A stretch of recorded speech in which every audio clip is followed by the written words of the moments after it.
നിയമസഭാ തെരഞ്ഞെടുപ്പിൽ account തുറക്കാനൊരുങ്ങി BJP. നേതൃത്വം.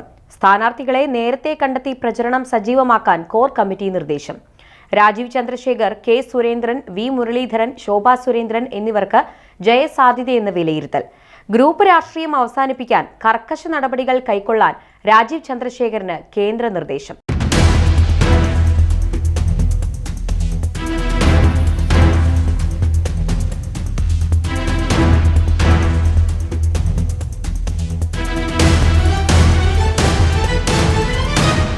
വരാനിരിക്കുന്ന നിയമസഭാ തെരഞ്ഞെടുപ്പിൽ ഇത്തവണ അക്കൗണ്ട് തുറക്കുമെന്ന് ഉറപ്പിച്ച് ബി.ജെ.പി. നേതൃത്വം. തെരഞ്ഞെടുപ്പ് പ്രഖ്യാപനത്തിന് മുൻപ് തന്നെ സ്ഥാനാർത്ഥിയെ കണ്ടെത്തി മണ്ഡലങ്ങളിൽ സജീവമാകണമെന്ന തീരുമാനമാണ് കോർ കമ്മിറ്റി യോഗത്തിൽ ഉണ്ടായത്.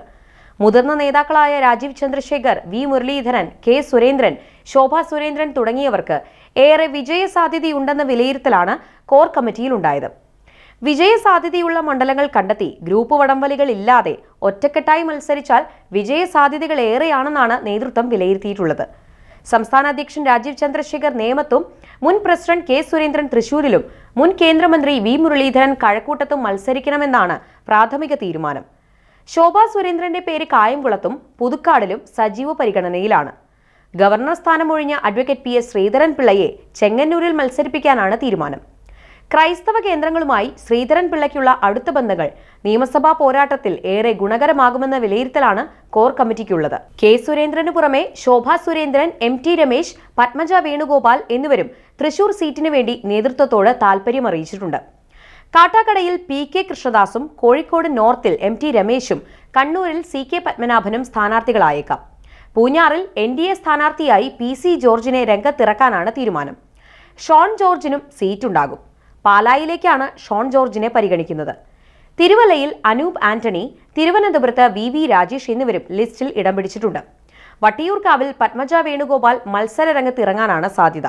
എന്നാൽ വട്ടിയൂർക്കാവിൽ തന്റെ സഹോദരൻ കെ മുരളീധരൻ UDF സ്ഥാനാർത്ഥിയായി രംഗത്തെത്തിയാൽ താൻ മത്സരിക്കാനുണ്ടാകില്ലെന്നും മറ്റൊരു മണ്ഡലം നൽകണമെന്നും പത്മജ ബി.ജെ.പി. നേതൃത്വത്തെ അറിയിച്ചിട്ടുണ്ട്.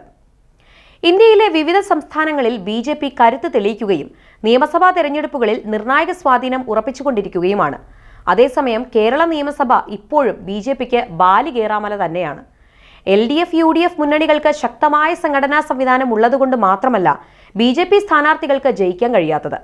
രൂക്ഷമായ ഗ്രൂപ്പ് വടംവലികളും കുതികാൽ വെട്ടലുകളുമാണ് എക്കാലത്തും സംസ്ഥാന ബി.ജെ.പിക്ക് വിഘാതമായി നിലകൊള്ളുന്നത്. വി മുരളീധരനും കെ സുരേന്ദ്രനും ഉൾക്കൊള്ളുന്ന ഗ്രൂപ്പ് ശോഭാ സുരേന്ദ്രനെയും എം.ടി. രമേശിനെയും പി.കെ. കൃഷ്ണദാസിനെയും എല്ലാം ഒതുക്കാൻ മുൻകാലത്ത് നടത്തിയ അണിയറ നീക്കങ്ങൾ വിസ്മരിക്കാൻ കഴിയില്ലല്ലോ.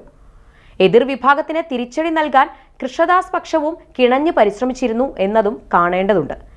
ഈ വിധത്തിൽ ഒപ്പം നിന്ന് നടത്തിയ കാലുവാരലുകളാണ് മുൻകാലങ്ങളിൽ ബി.ജെ.പിയുടെ വിജയ സാധ്യതകൾക്ക് തിരിച്ചടിയായി മാറിയിരുന്നത്.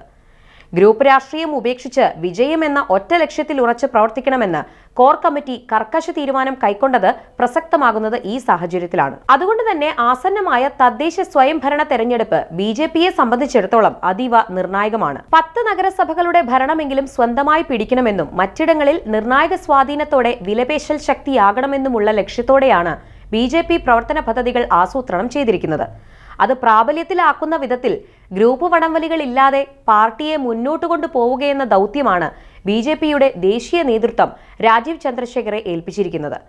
ആ പ്രതീക്ഷകൾക്കൊത്തുയർന്ന് പ്രവർത്തിക്കുകയെന്നതാണ് അദ്ദേഹത്തിന് മുന്നിലെ ഏറ്റവും വലിയ വെല്ലുവിളിയും. ആദ്യം തന്നെ സ്ഥാനാർത്ഥികളെ കണ്ടെത്തി പ്രചരണ രംഗത്ത് സജീവമാകുന്നതും ആ ലക്ഷ്യം മുൻനിർത്തി തന്നെയാണ്.